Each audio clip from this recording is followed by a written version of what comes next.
¿Cómo se originó el universo? ¿Cómo surgió nuestro planeta en la inmensidad espacio-temporal del cosmos? ¿Cuál es nuestro origen como especie humana? ¿Tiene nuestra existencia algún propósito? ¿Qué nos depara el futuro? Son algunas interrogantes que, como habitantes de este pequeño punto azul en el universo, nos hemos hecho alguna vez y cuya respuesta trasciende a la eternidad. Fortalezcamos nuestra fe en estos tiempos de incertidumbre, conociendo qué dice la revelación sobre nuestros orígenes y nuestro destino.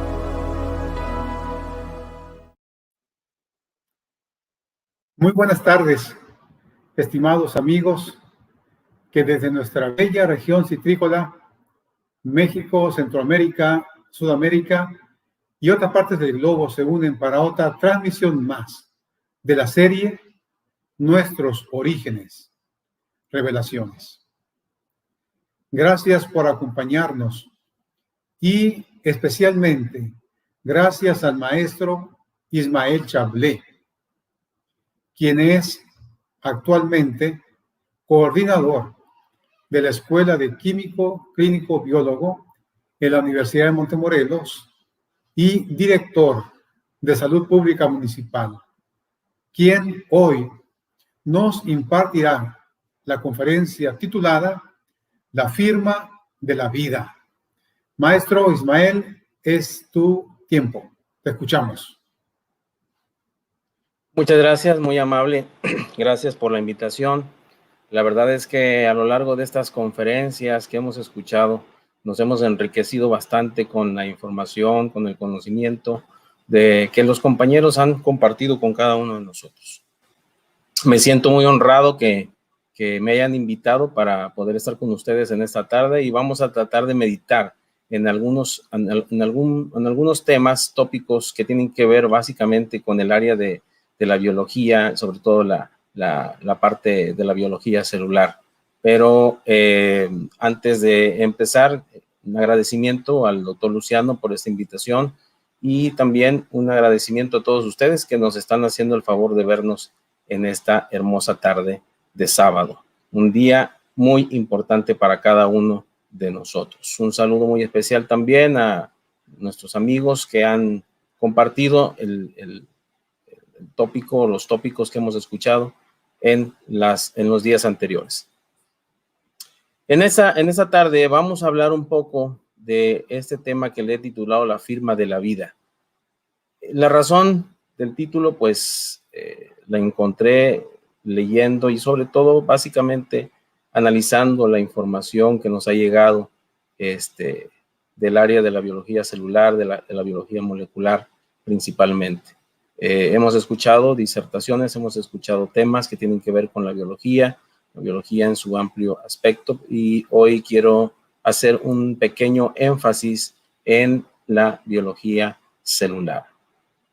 En primera, es necesario que nosotros definamos un poco el concepto de firma, porque está implícito en nuestro título. Así que firma, ¿qué cosa es una firma? Nosotros hemos acostumbrado a firmar papeles cuando nos casamos, cuando enviamos algún oficio, algún memorando, tenemos que hacer una firma.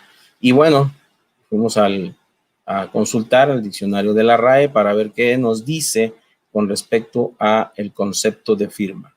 Firma, según la RAE, es un rasgo o conjunto de rasgos realizados siempre de la misma manera, que identifican a una persona y sustituyen a su nombre y apellidos para probar o dar autenticidad a un documento. Este concepto es bien interesante de analizar porque dice que es algo que nosotros realizamos y que nos identifica, ¿verdad?, como una persona. Y el concepto de vida, pues es un concepto muy amplio y al mismo tiempo difícil de definir. Estamos acostumbrados a oír el término del concepto de vida, pero todavía no nos hemos puesto de acuerdo en la definición total y final de vida. Me quedo con esta definición de vida que es la fuerza o actividad esencial mediante la que obra el ser que la posee. En este caso, pues, el ser humano, las plantas, los animales, ¿verdad? Tienen esta fuerza o actividad esencial. Recordemos que la escritora prolífica Elena G. de White hablaba de una fuerza vital en sus escritos, de tal manera que podemos compaginar este concepto de vida, ¿verdad? Como esa fuerza, esa actividad esencial que de por sí, de manera innata, ya tenemos los seres vivos. Entonces, teniendo este pequeño marco como contexto, quiero decirles a ustedes que en el área de la filosofía de las ciencias siempre hablamos de un explanandum, es decir, hablamos de una entidad que necesita ser explicada. ¿Qué es lo que necesitamos explicar en esta tarde? El origen de qué cosa estamos intentando explicar. Pues básicamente debemos de recordar que nuestros cuerpos, no solamente el ser humano, los animales, las plantas y todo lo que tiene vida, está compuesta por células, ¿verdad? Y las células han llegado a ser consideradas como la unidad fundamental de todo ser vivo. Y es necesario que entendamos que la célula también lo podemos conceptualizar como un repositorio de información. Y esto es importante para el tema de esta tarde, el tema que quiero explicarles en esta tarde, porque si entendemos a la célula como un repositorio de información, entonces estaremos en vías de poder explicar algunos conceptos que están relacionados con la célula. Entonces, el origen de la vida se va a centrar en el origen de la información que está en la célula misma, ¿ok? Muy bien. Pero, ¿qué tipo de información tenemos nosotros en una célula? La información que una célula tiene está centrada básicamente en el ADN. El ADN, que es el ácido desoxirribonucleico, almacena, transmite información genética, expresa, si lo queremos ver desde ese punto de vista, un mensaje genético. Podemos decir que tiene instrucciones de ensamblaje, podemos decir que tiene un plano genético, inclusive un código digital del cual probablemente mencionemos más adelante. Entonces, estamos hablando que en la actualidad nosotros estamos en lo que se da en llamar la era de la información biológica, ¿ok? Así como hay información en sistemas, pues tenemos ahora nosotros el concepto de información biológica. Y si hablamos de información, tenemos que recurrir a las definiciones. Definitivamente es algo que no podemos dejarlo de lado. El diccionario Webster, que fue la definición que más encajó en lo que estábamos tratando de explicar en esta tarde, menciona que la comunicación, o que la información, mejor dicho, es la comunicación o recepción de conocimiento o inteligencia. Ese es un buen punto para poder tener en cuenta y recordar más adelante. Entonces, la célula guarda, por así decirlo, el cómo hacer la construcción de moléculas en la propia célula. Y la segunda definición del diccionario Webster nos menciona que la información es el atributo inherente y comunicado por secuencias o arreglos alternativos de algo que produce efectos específicos. No olvidemos esta segunda definición. Es decir, no solamente hay una secuencia, hay arreglos, sino que va a tener un efecto específico. ¿Ok? Hablando del ADN, el ADN es la molécula portadora de información. Y según los científicos, ya se ha llegado al acuerdo final de que tiene funciones específicas. Es una molécula interesante. Se tardó mucho tiempo en dilucidar la importancia del ADN, porque en un principio se pensaba que la molécula que tenía la información que éramos capaces de transmitir de generación en generación, de padres a hijos, eran las proteínas. Por eso se le puso el nombre de proteínas, para expresar que eran las primeras. Sin embargo, con el tiempo se dilucidó que el ADN es esa molécula que es portadora de información. Para tener un poquito de contexto en el ámbito de información, y aquí no me quiero meter mucho en este terreno, pero sí debo de explicar lo siguiente. Los ingenieros en sistemas quizás estén más relacionados con estos conceptos porque una de las figuras más importantes en la teoría de la información es Claude Shannon y también Warren Weaver. Ellos señalaron después de sus estudios que realizaron que realmente la información tiene las siguientes características. Requiere de una fuente, requiere estar codificada en ocasiones, a través de un mensaje o señal puede viajar esta información, a través de un canal, necesita ser decodificada finalmente para llegar a un destino, ¿verdad? Que bien puede ser la misma producción de algo, en el caso de las células, la producción de proteínas, en el caso de los medios de comunicación, pues puede ser el hecho de que nosotros podamos ver un canal de televisión. El hecho de el asunto de que nosotros estamos ahorita mismo viendo este programa es una aplicación de esta teoría de la información realmente, porque está llegando a cada uno de nuestros hogares. La intuición fundamental en esto es que la información y la incertidumbre, decía Shannon, están inversamente relacionadas. ¿Qué quiere decir él? Cuanto más informativa es una afirmación, más incertidumbre va a reducir esta información. La información aumenta, decía él, a medida que crece una secuencia de caracteres. Y esto lo podemos ver nosotros también en el lenguaje computacional. Si nosotros lanzamos una moneda que tiene dos caras, ¿verdad? Hay un medio de la posibilidad de que sea cara o cruz, o como le decimos en algunos países, sol o águila. ¿Qué posibilidades habría de que salgan 4 caras seguidas? Esto es un problema que generalmente los maestros les gusta poner a los alumnos para dar información en relación a las matemáticas y probabilidades. Pues si tomamos en cuenta de que existe un medio de posibilidad de que sea cruz, si vamos a suponer, queremos saber la probabilidad de que salgan 4 caras seguidas, tendríamos un medio por un medio, por un medio, por un medio. Es decir, un medio 4 veces, un medio a la 4, a la cuarta, en exponente, lo que nos lleva a un 16avo de probabilidad de que nosotros tengamos 4 caras seguidas. Si vemos, es una posibilidad menor. La probabilidad de obtener una secuencia específica de caras y cruces disminuye a medida que aumenta el número de ensayos. Cada vez que nosotros estamos tire y tire la moneda, vamos a aumentar el número de ensayos y de esa manera también vamos a poder tener una secuencia específica de caras y cruces. La probabilidad de que cualquier carácter, decía Shannon en su teoría de la información, de que ocurre es de 1 sobre X, donde en sistemas donde el valor de X puede ser conocido o estimado, como en un código o lenguaje, los matemáticos pueden fácilmente generar estimaciones cuantitativas de la capacidad portadora de una información, ¿sí?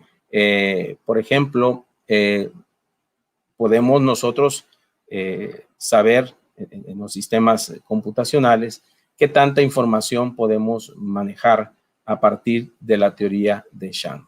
Pero tenemos un problema con la teoría de Shannon. La teoría de Shannon no distingue, ni puede hacerlo, no puede distinguir las secuencias de símbolos meramente, así de manera improbables, de las que transmita un mensaje o que produzca un efecto específico.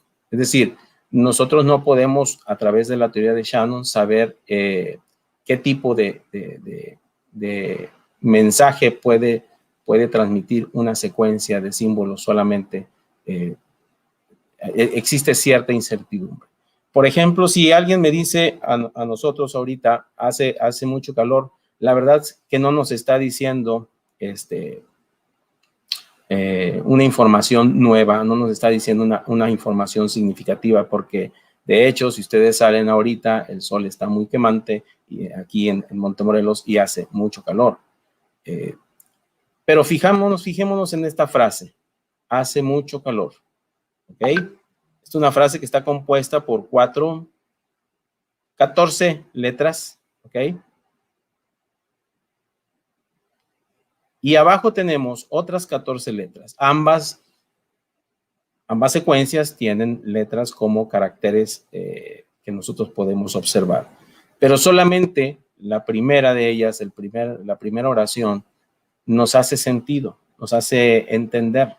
Podemos leerlo bien. La segunda no lo podemos hacer.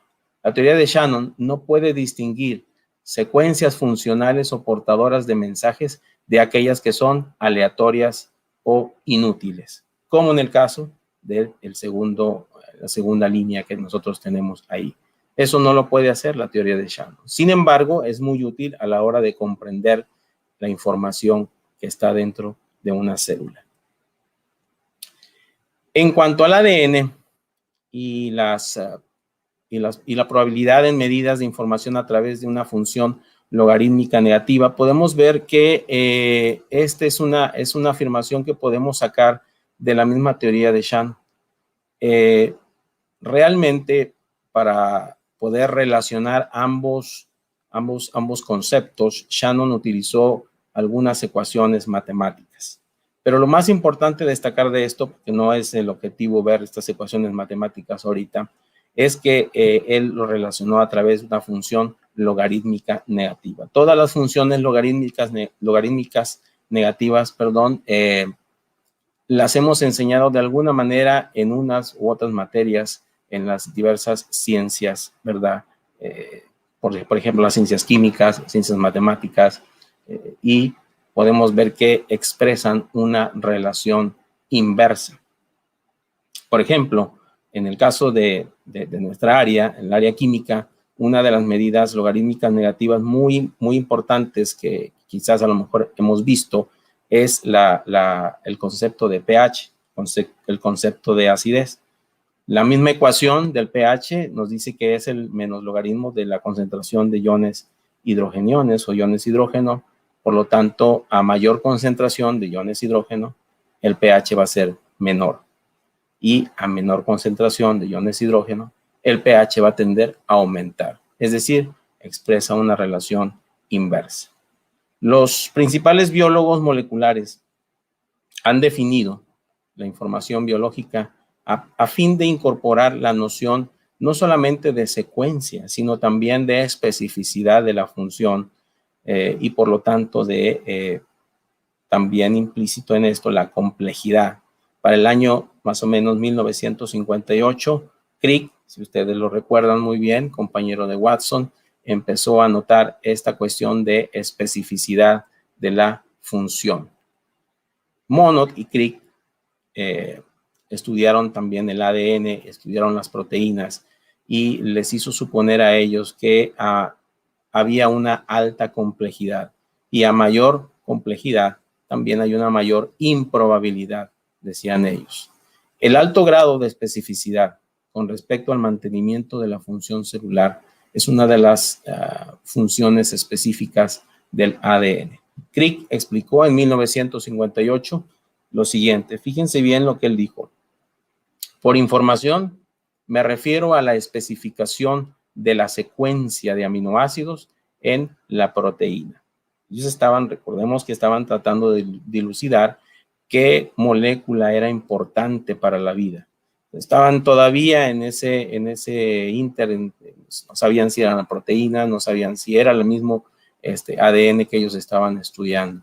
Así que él definió en 1958, decía, por información me refiero a la especificación de la secuencia de aminoácidos en la proteína. La pura secuencia, para él era solo información. Así que podemos decir que la información biológica no solo es compleja, sino también es específica. Estas dos características son muy importantes para tener en cuenta en esta tarde. Para tener una idea de lo específico y lo complejo que el mismo DNA tiene en el interior de nuestras células, voy a compartir con ustedes este video pequeño en donde ustedes pueden notar cómo nuestro ADN en el interior del núcleo puede enrollarse de tal manera que puede abarcar una amplia extensión en un pequeño volumen de la célula. Me pareció interesante y he querido compartirlo con ustedes en esta tarde para que ustedes lo vean. Es una visualización del empaquetamiento del ADN en el interior del núcleo.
En este video, aunque fue en inglés, ¿verdad? Y los que pudieron entenderlo un poquito, pudieron visualizar un poco también esto desde el punto de vista de la explicación.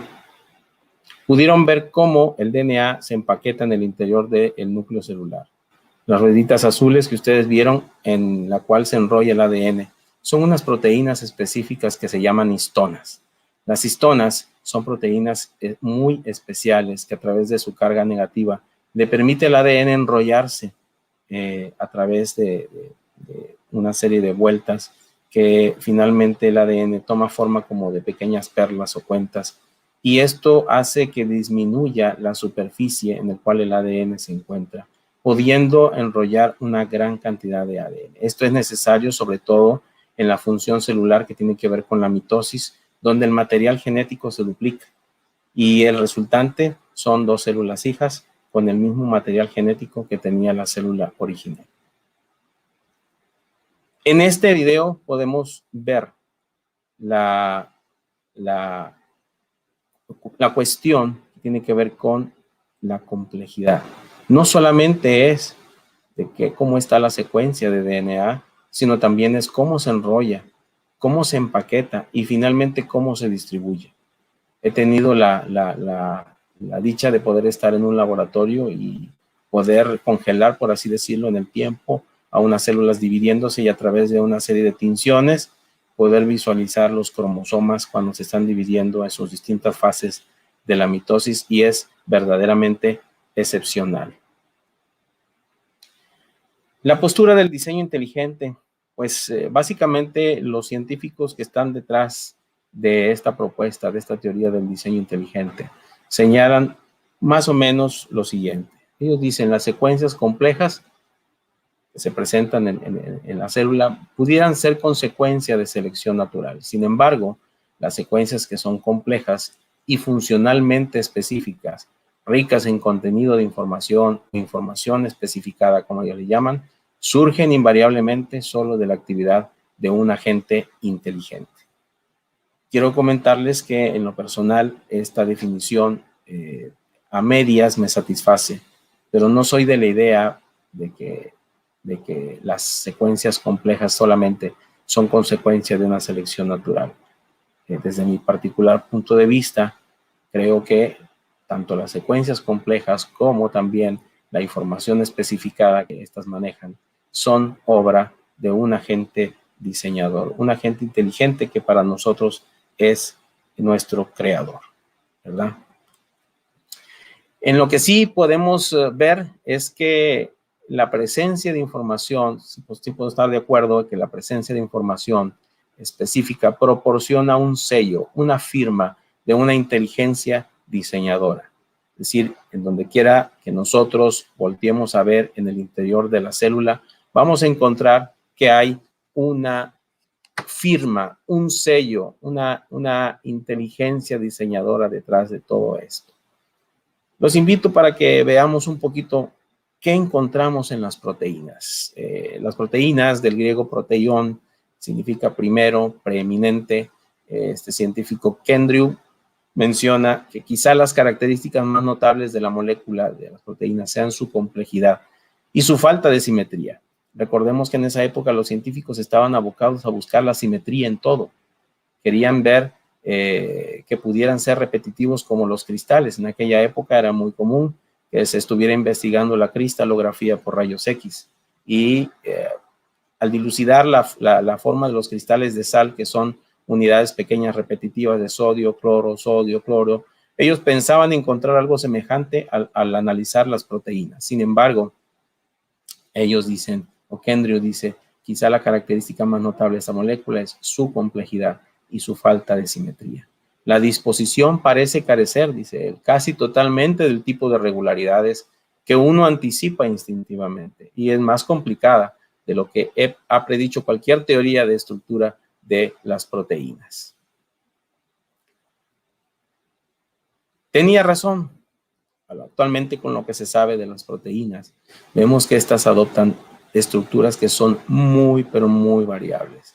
Aquí en la imagen que les estoy mostrando, tenemos la muestra de una enzima. Una enzima es una proteína, realmente. Tenemos la estructura molecular ya dilucidada en la parte izquierda, en el inciso A.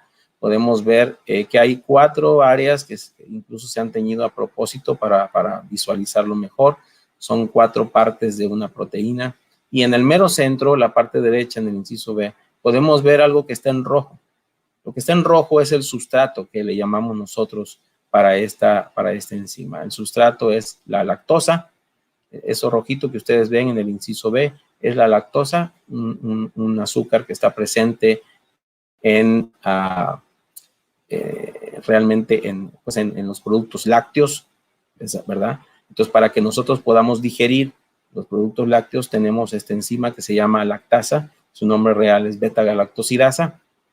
Y tiene un pequeño surco en el centro de la molécula donde se inserta la lactosa para que ésta pueda ser degradada. Si entra otra molécula parecida, como la maltosa, por ejemplo, no sufriría ninguna modificación porque esta hendidura es específica para lactosa. Y aquí hablamos de otra característica de las proteínas, su alta especificidad. Si nos abocamos a hablar de las proteínas, esta característica es muy importante para su función biológica. Y dijimos que esta enzima es una proteína. Las proteínas están formadas por pequeños ladrillos de construcción que se llaman aminoácidos. En la primera imagen de la izquierda ustedes notan muy bien aquí cómo esta cadenita está formada por varios átomos de carbono y algunos átomos de carbono forman parte de un solo aminoácido. Otros átomos de carbono son otro aminoácido, hasta formar una cadena de polipéptido, así se le llama, en la forma más primordial de las proteínas. ¿Qué es lo que le da el mantenimiento o el sostenimiento a esta cadena? No solamente el enlace que hay entre ellos, sino también las fuerzas intramoleculares o intermoleculares. En la imagen del medio ustedes pueden ver algunos puntitos de color negro, dando a entender de que también hay atracciones electrostáticas o atracciones por enlaces de hidrógeno entre la misma molécula de proteína para que la estructura pueda tener estabilidad. Y en la figura de la derecha vemos una red bien completa, compleja, formada también por estos aminoácidos dispuestos ya en una forma un poco más tridimensional.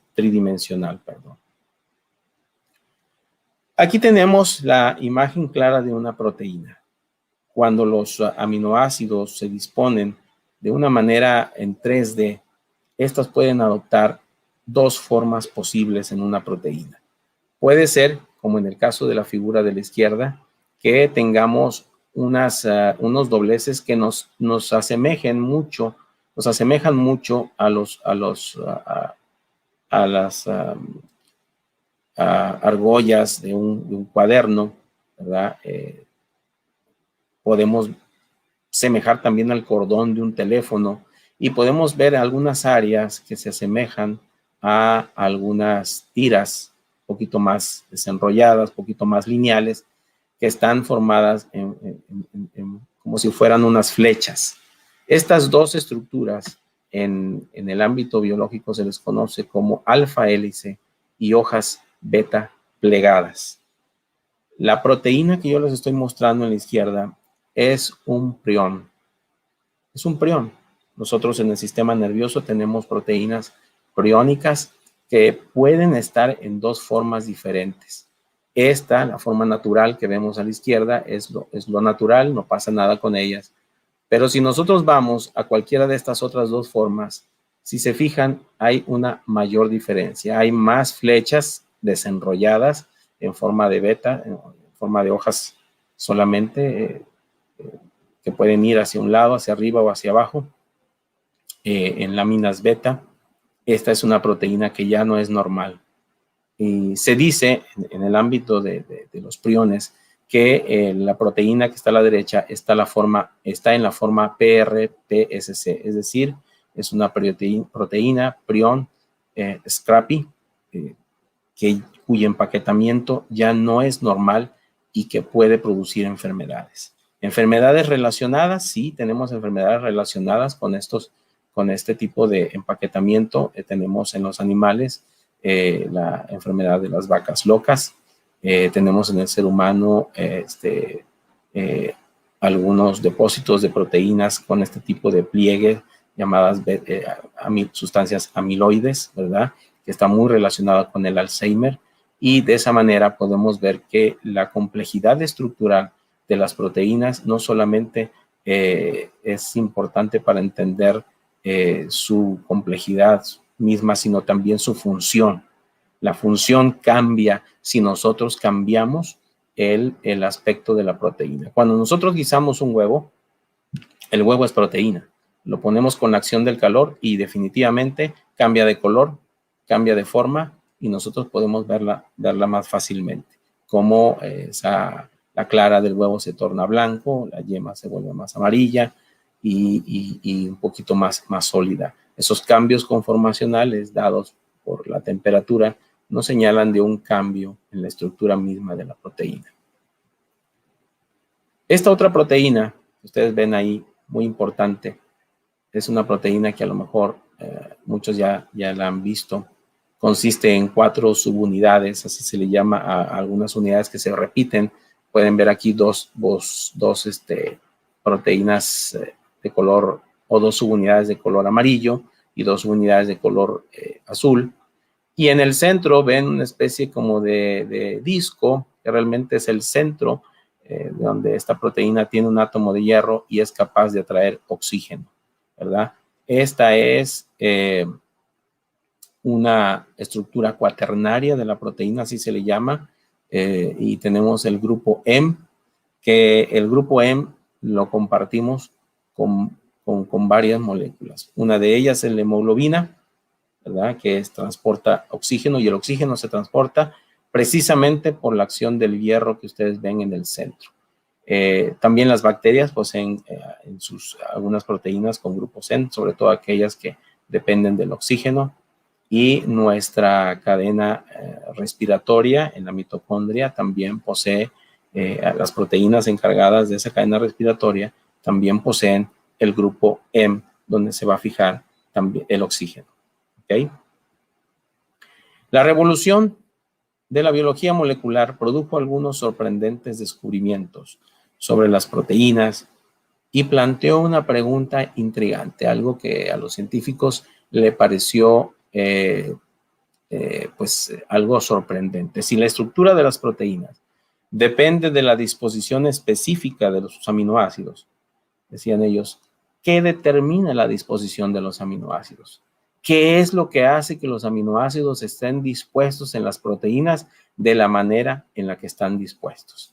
Y bueno, se tuvo que hacer una serie de experimentos, se tuvieron que hacer una serie de experimentos para poder dilucidar qué era lo que finalmente llevaba la información para que las proteínas tuvieran esa disposición específica de sus aminoácidos. Uno de estos experimentos, rápidamente así lo comparto en esta hora, fue el experimento de Frederick Griffith en 1928.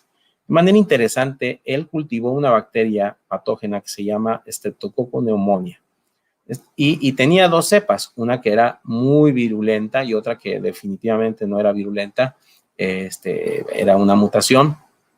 Entonces él inyectó a una serie de ratoncitos. A los primeros ratoncitos les puso esta cepa que no era virulenta y a los pocos días de observación, los ratoncitos seguían viviendo.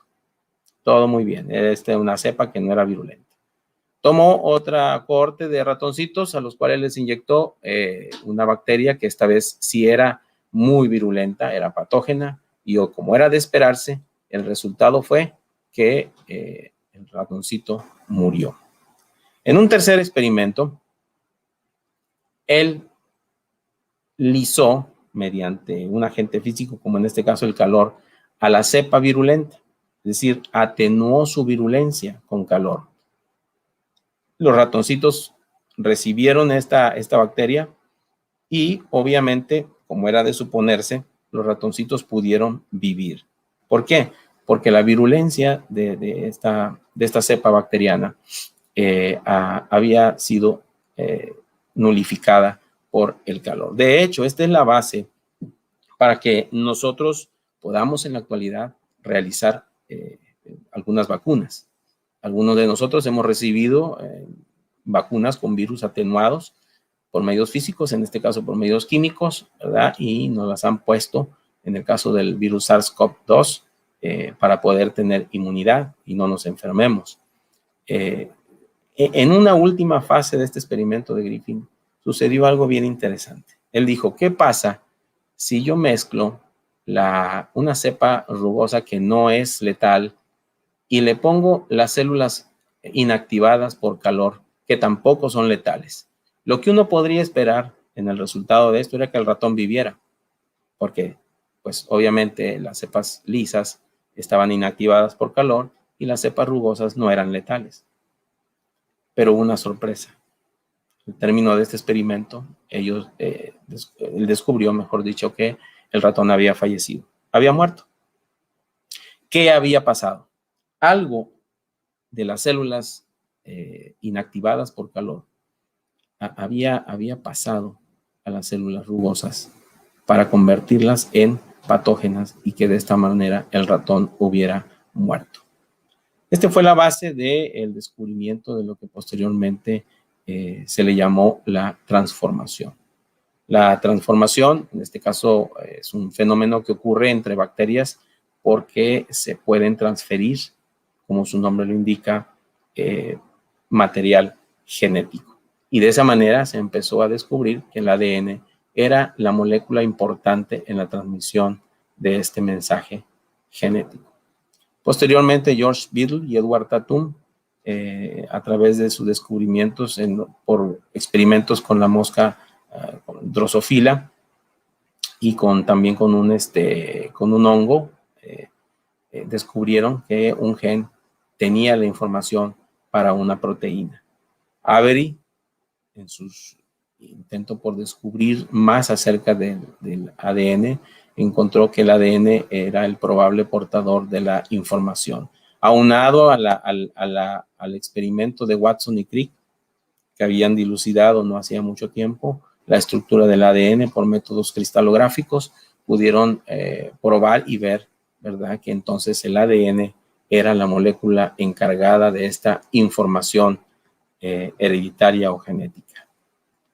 Actualmente sabemos el dogma de la biología molecular. El dogma de la biología molecular nos señala que el ADN puede ser convertido en ARN y a su vez lleva la información para la síntesis de una proteína específica. El ADN que se encuentra en el interior del núcleo pasa su información al ARN que sale del núcleo y va al ribosoma donde finalmente se produce la proteína. pero también los estudios posteriores demostraron que el ARN puede, de alguna manera, convertirse en ADN, ¿verdad? Haciendo un pequeño ajuste a este dogma que se tuvo que realizar en años recientes. Este dogma señala que entonces la molécula principal de la herencia es el ADN. El ADN va a dirigir, ¿verdad?, esta información, va a llevar esta información para que el ARN pueda salir del núcleo y pueda hacerse la síntesis de proteínas. Ahora sabemos también que el ADN tiene su propia replicación y que el ARN presenta también su propia replicación. Voy a compartir con ustedes un video de este dogma de la biología molecular realmente, cómo está sucediendo en el interior de la célula, cómo esta información del ADN puede pasar hasta la traducción misma de la proteína. Veámoslo de una manera rápida.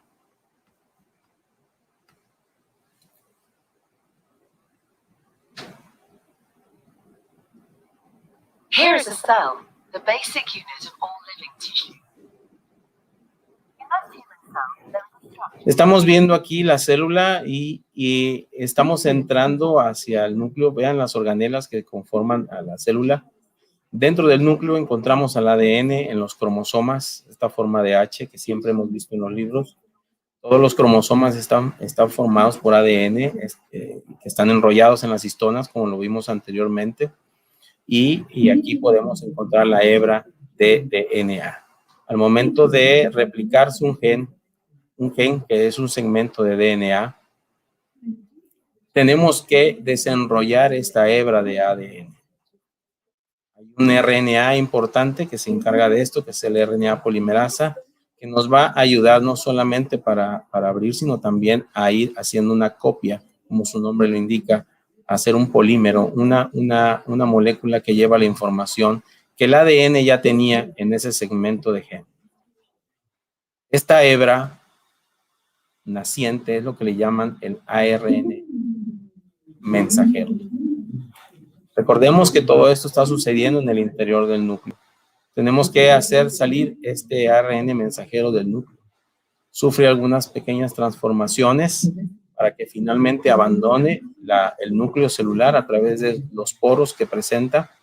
Y este ARN mensajero lleva el mensaje, por así decirlo, a una subunidad posterior que se llama ribosoma, que también es ARN ribosomal. Y en este surco que ustedes están viendo ahí, el ARN mensajero va siendo codificado. Su mensaje va siendo decodificado. Y entonces otros RNAs importantes que se llaman RNA de transferencia van adhiriéndose conforme se va leyendo la tira de ARN mensajero, se van adhiriendo y ellos van trayendo un aminoácido al mismo tiempo. Cada aminoácido que va llegando se va juntando, se va uniendo a través del enlace peptídico y al final de todo este proceso nosotros estamos, o mejor dicho, la célula está haciendo una proteína. Una proteína que finalmente se dobla y se empaqueta de una forma que va a tener una función específica dentro de la célula misma. Este mensaje o esta síntesis de proteína no se podría llevar a cabo si no existiera un código dentro del núcleo, dentro del ADN. Este código que fue descubierto años posteriores se le llama el código genético. Y aquí tenemos una imagen de lo que es el código genético. El código genético implica 4 letras. Así como nosotros tenemos un alfabeto que tiene 27 letras y que a través de unir algunas de estas letras podemos formar nosotros palabras, podemos formar textos, oraciones, podemos escribir libros. Así el código genético solamente tiene 4 letras. La A de adenina, la G de guanina, la U de uracilo, la C de citosina. Entonces, cuando nosotros encontramos o vimos, mejor dicho, en la imagen anterior, en en la animación anterior, vimos que el ARN de transferencia tenía unos dientitos de 3, es decir, un triplete. Ese triplete son precisamente las 3 bases nitrogenadas que determinan la secuencia para un aminoácido. Por ejemplo, si la secuencia de esos 3, de este triplete, de ese codón que nosotros le llamamos, fuera A, C, G, eso se traduciría como treonina. Y ese RNA de transferencia nos trae el aminoácido treonina. Si, por el contrario, tenemos otra secuencia que, por ejemplo, sea UGG, ¿verdad? UGG, aquí lo tenemos, sería triptófano, el aminoácido que seguiría en ese orden. De esa manera, el código genético nos permite tener la cantidad de aminoácidos requeridos para la síntesis de una proteína determinada.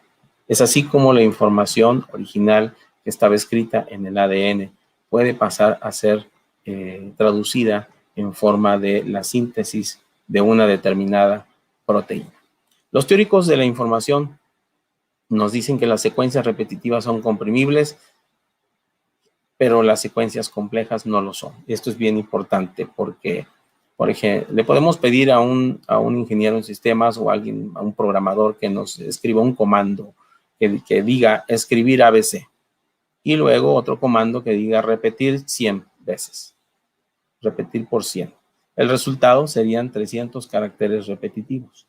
Los científicos de la información suelen equiparar la complejidad con la característica de improbabilidad, ¿verdad?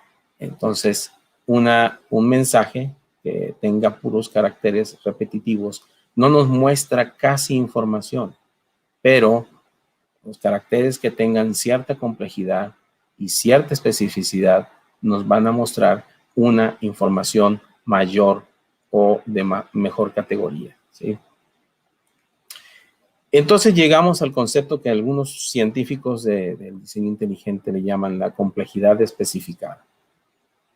¿Qué es la complejidad especificada? El ADN tiene complejidad especificada, las proteínas tienen complejidad especificada, los carbohidratos también tienen cierta complejidad especificada, aunque de acuerdo a su función existen patrones repetitivos en la misma estructura de los carbohidratos. Los lípidos poseen complejidad en su estructura y en el número de carbonos que los componen también.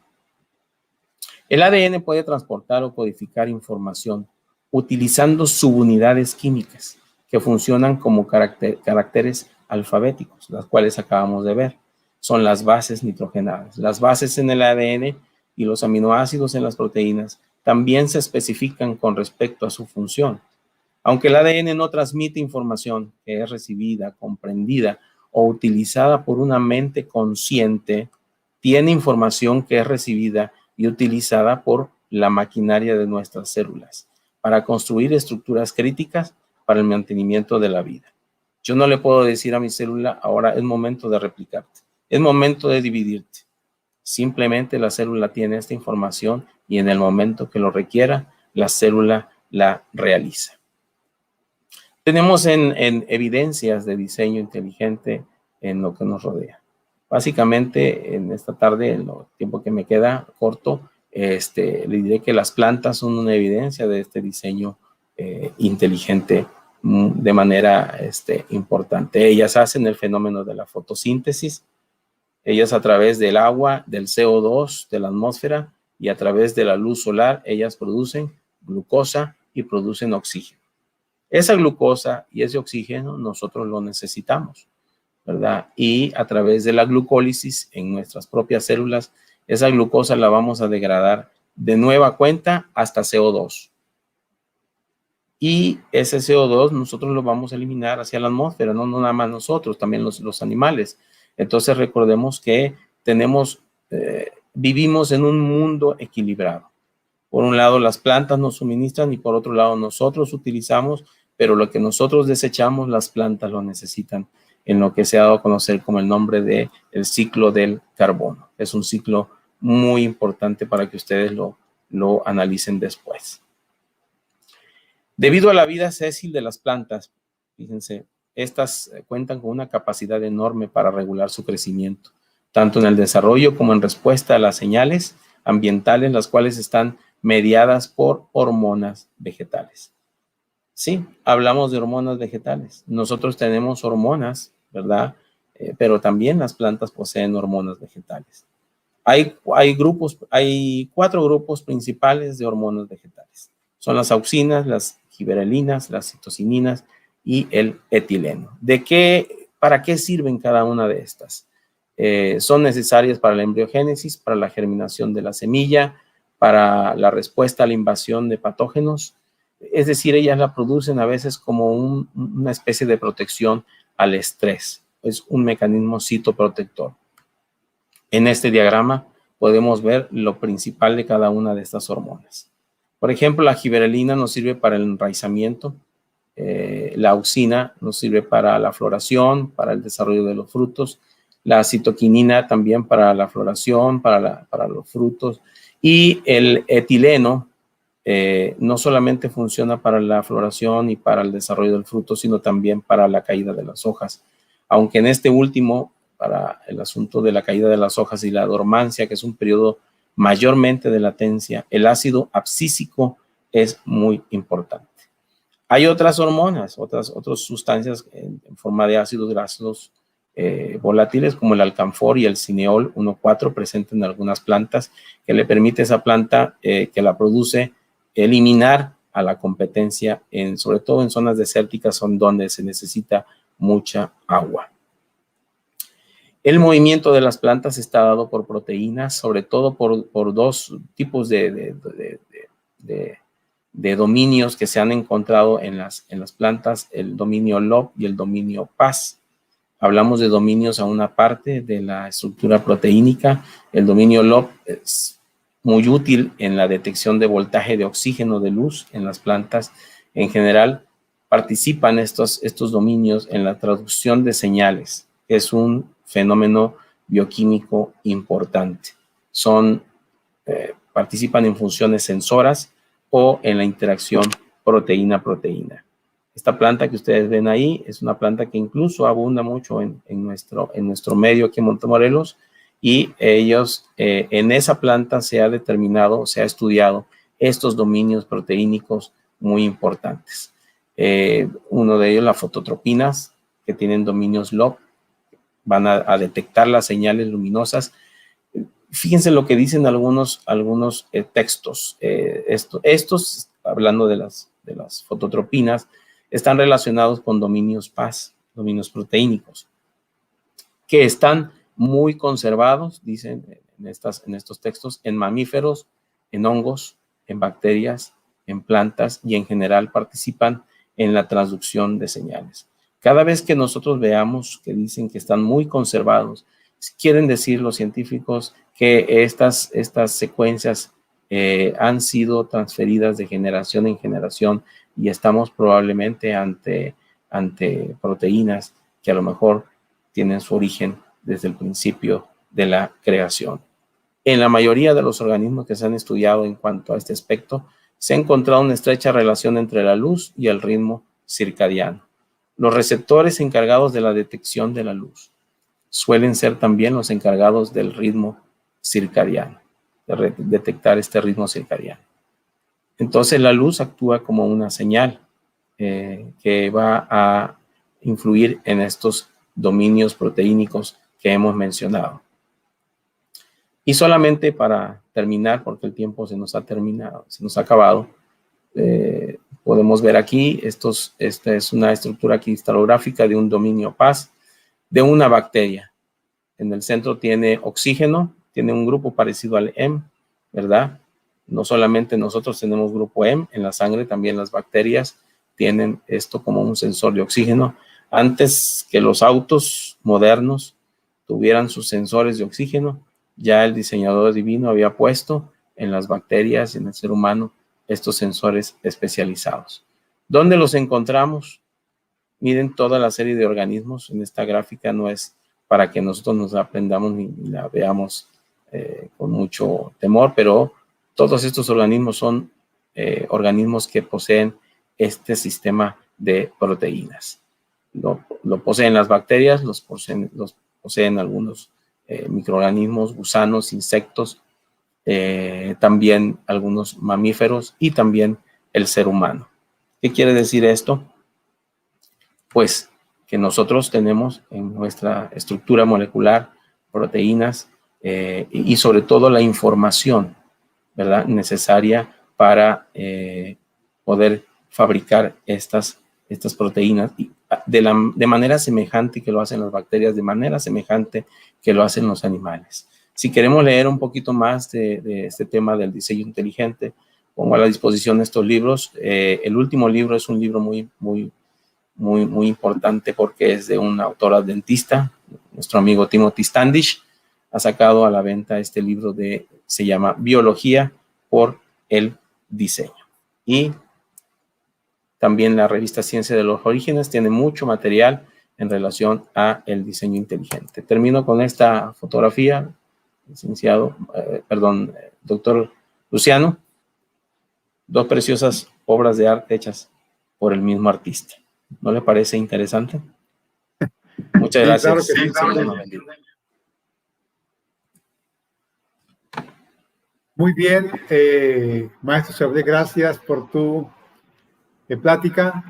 Muy interesante ver la complejidad celular.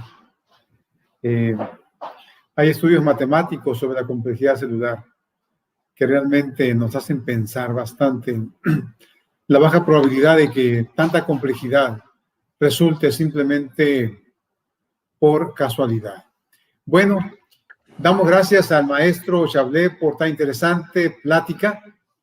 Y antes de entrar a la serie de preguntas y respuestas, quiero recordarle a nuestros estimados amigos que nos escuchan que el próximo sábado tendremos nuevamente al doctor Raúl Esperante. Ya dijimos, el doctor Esperante es uno de los paleontólogos de la iglesia, pero ahora está hablando de historia.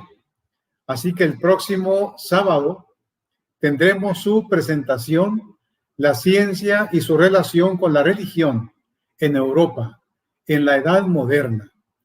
Así que los invitamos para que se unan también a nosotros el próximo sábado y escuchemos sus ideas y podamos también cuestionar, hacer comentarios, preguntas sobre su ponencia.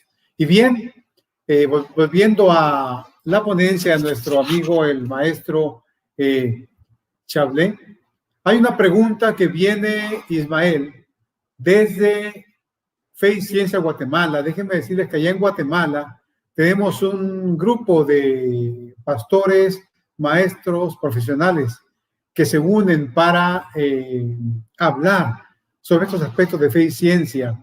Tuve el privilegio de estar por allá hace 1 y medio, 2 años. Fuimos para allá a tener un congreso de jóvenes y fue muy bendecido. Así que aquí tenemos ahora una pregunta de esa asociación. En la pregunta de Chablé dice, en muchas publicaciones se habla del ADN basura. ¿Existe realmente? ¿Qué opinas? ¿Qué nos puedes decir? Es una interesante pregunta y muy importante, por cierto. Hasta hace algunos años atrás podría haberles dicho que sí, que existe el ADN basura, pero no como se trata de mencionar. El ADN basura son secuencias genéticas que no precisamente tienen la información para la síntesis de una proteína específica. No se sabía a ciencia cierta que era el ADN basura hasta que hace algunos años atrás se descubrió que esos genes que no tenían la capacidad de información para la producción de una proteína realmente son genes importantes para apagar, por así decirlo, o prender otros genes de nuestro propio genoma. En otras palabras, son genes reguladores. La mayor parte de nuestro genoma tiene esa función, una función reguladora. Casi puedo decirles que un 80-85% que antes era considerado como ADN basura, tienen la capacidad regulatoria. Ahora se sabe, y hay una ciencia nueva, de hecho, detrás de todo esto, que se llama epigenética, que los factores medioambientales influyen en la expresión de nuestros genes. De tal manera que estos genes, que antes se consideraba como genes del ADN basura, pues ahora no son realmente basura, sino son genes muy importantes en el mantenimiento de la homeostasia en nuestro cuerpo. Es decir, no existe el ADN basura más. Gracias a Dios que los científicos han logrado dilucidar esto, inclusive aquellos que son científicos neodarwinianos, por así decirlo, pues esto fue un coco. Ellos decían que los genes basura eran la mejor prueba de que hemos evolucionado, pero realmente no, ¿verdad? Realmente no es así. El ADN basura no existe, sino existe lo que existe es la regulación de nuestros genes. Muy bien, maestro, gracias. Tenemos aquí a Carlos Alberto Guzmán, que está muy participativo. Cada sábado, Carlos Alberto Guzmán participa con comentarios, con preguntas. Y aquí está una de sus preguntas, Chablet, te lo voy a leer. Dice, el ADN es prometedor como medio de almacenamiento extremadamente compacto y estable. ¿Se puede escribir datos digitales directamente en los genomas de las células vivas? Muy interesante pregunta. No he estado metido realmente en esta área de la información, pero sí he leído que existe por ahí un proyecto de usar el ADN como parte importante de los futuros chips. Es decir, de acuerdo a la teoría que les compartí de Shannon, de la información, existe el interés de utilizar, en lugar del dióxido de silicio que nosotros utilizamos en los semiconductores, utilizar la molécula de ADN. No lo dudo que ahorita ya se estén utilizando en algunos laboratorios experimentales, porque pues es un material que guarda información, la transmite. Aquí el problema realmente es qué tipo de información le vamos a poner, qué tipo de información podría llevar, porque está diseñado para una información natural. Y ya cuando nos metemos con la manipulación del hombre, pues como que a veces las cosas no funcionan. Muy bien. Seguimos con Carlos Alberto Guzmán. En la segunda pregunta que está haciendo, dice, si bien la biología sintética puede estar brindándonos nuevos conocimientos sobre hacia dónde nos podría llevar, es posible que estemos entrando en una era en la que los humanos son la mano que guía detrás de la desconcertante complejidad de la vida. Definitivamente que sí, Carlos, es posible que estemos entrando en una era. Hace, ¿qué será? Cosa de un día, leí que estaban liberando por ahí en una región de la Florida algunos mosquitos que han sido modificados genéticamente para que se apareen con los mosquitos hembra de enfermedades como el Zika, el dengue, chikungunya, y de esa manera favorecer que estas después puedan morir, ¿verdad? A través de esta manipulación que se está haciendo del ADN en los mosquitos. El ser humano definitivamente es posible que esté entrando en una era, pero esté desvelando a lo mejor algunos misterios que a lo mejor no nos competen, porque la complejidad de la vida no la hemos entendido del todo. Apenas estamos viendo atisbos, estamos asomándonos como en una ventana a toda esta información que está guardada en la célula, en esa pequeña unidad estructural de la vida. Definitivamente, a veces el ser humano juega a ser Dios, y cuando eso sucede, los resultados invariablemente van a ser negativos. Gracias, Chablet. Otra pregunta que llegó a mi WhatsApp. Son dos preguntas. La primera, ¿puedes explicar de manera sencilla qué es una mutación? Sí, generalmente hablamos del ADN como una secuencia de estas letras que se llaman bases nitrogenadas. Las mutaciones básicamente es cuando una de estas letritas son cambiadas por otras. En lugar de la A tiene una G, en lugar de la G tiene una C. Y ese pequeño cambio, con un solo cambio de una sola letra, es capaz de producir una mutación tremenda. Y nosotros podemos ver, en lo particular pienso, que lo que hemos estudiado del ADN nos ha servido mucho para entender muchas enfermedades hereditarias. La mayoría de estas enfermedades hereditarias pues son problemas por estas mutaciones. Un ejemplo que les ponía en la presentación es la lactosa. Para poder nosotros utilizar la lactosa necesitamos de una enzima que se llama lactasa, que es la que yo les mostré ahí. Cuando esta enzima falla, cuando la secuencia en el ácido nucleico falla, esta enzima no se produce o se produce de una mala manera. Entonces, ya no es funcional, pierde esa función que mencionábamos nosotros en la presentación. Y al perder la función, ya no sirve para degradar la lactosa. ¿Cuál es el resultado? Muchos de nosotros no podemos tomar leche porque no tenemos esta proteína, esta enzima que va a digerir la lactosa. Pero las bacterias que están en nuestro cuerpo sí poseen esta enzima, pero ellas producen gas. Entonces el resultado final de esto pues es que nosotros nos llenamos de gas en nuestro abdomen, ¿verdad? Porque no estamos digiriendo la leche, lo están haciendo las bacterias de nuestro intestino y nos sentimos muy mal porque luego esto puede producir hasta diarrea. Entonces son deficiencias que como resultado de estas alteraciones en esas pequeñas letritas que nosotros vimos del código genético. Muy bien, Chablé. 2 preguntas más, la que complementa esa que te hice. Siguen preguntando, ¿qué porcentaje de las mutaciones son benéficas para el organismo, para un organismo que las experimenta? Hay algunas mutaciones benéficas. Yo en lo personal no he visto mutaciones benéficas que a lo mejor nos puedan beneficiar. Solamente en términos de enfermedades puede ser que nosotros podamos vernos beneficiados, mejor dicho, por no padecer ciertas enfermedades como resultado de una mutación. Las personas que son de color tienen un beneficio mayor que aquellas que son blancas porque pues, no tienen suficiente melanina y en las blancas se van a poder ver afectadas por la luz ultravioleta del sol. Sin embargo, no porque haya sido una mutación, sino porque al contrario, en las personas blancas hay una deficiencia en las células que producen la melanina, que son los melanocitos, y eso supone algo en contra. No he visto, conozco de algo que pueda ser utilizado a favor de una mutación. ¿Por qué?